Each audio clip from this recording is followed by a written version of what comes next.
As the semester began and my Read 180 journey began at Waverly Middle School, I was filled with questions and curiosity about how the experience would go and what I would learn from it.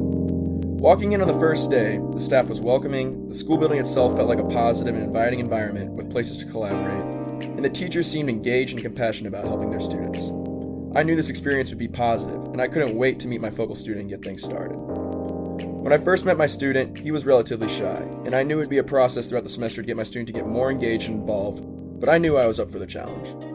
As we got to know each other better, some of his interests he began talking about included collecting shoes, specifically Jordans, and designer clothing and fashion in general. In addition, my student is a huge fan of YouTube and watches all kinds of channels and videos in his free time. The semester progressed, and as my student became more comfortable, he began to open up more about his journey from Armenia to the United States as a refugee 2 years ago. My student had become an English language learner and become fluent in English in a short time here, but the progress he had already made before I met him was impressive, and it was exciting having the chance to be a part of his progression and improvement within the English language. My student primarily used the school setting to practice his literacy, but if given the chance to read, his favorite books have to do with adventure, or crazy journeys as he described it. When it comes to writing, homework and in-class activities appear to be where my student practices writing the most. My student had mentioned that his mom would encourage reading at home when he first came over to the United States, but now that he is older, he does not read at home as much, as it is more of a choice.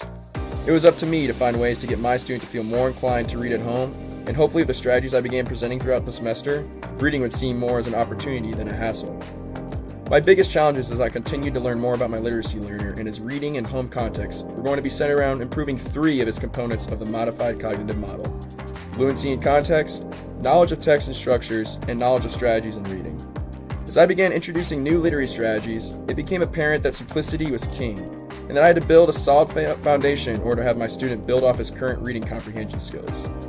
Wonder was a book that my learner did indeed enjoy, and I really felt like he gathered some positive messages from the story while also gaining confidence and comfort in his own reading.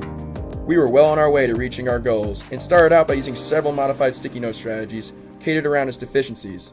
But I wanted to challenge my learner further and wanted to see if he could take the next step, which I knew he could. New strategies such as cause and event reading diagrams focusing on complex comprehension were introduced, and it was time to shine for my literacy learner. As he began to put big ideas together and use evidence from throughout the book, I knew progress was being made. My learner was showing improvements in fluency due to repetition and comfort, while obtaining knowledge of new strategies to help speed up his progress. The semester is coming to an end, and so is my Read 180 experience, but the work to improve my students' literacy will continue beyond this, as will my work as an educator. My students showed signs of newly found confidence and purpose in reading, which was a main goal from the beginning. There is still a need for encouragement or motivation, but considering his background and the progress he has already made, I feel confident saying my student is well on their way to continue improving their literacy as a whole.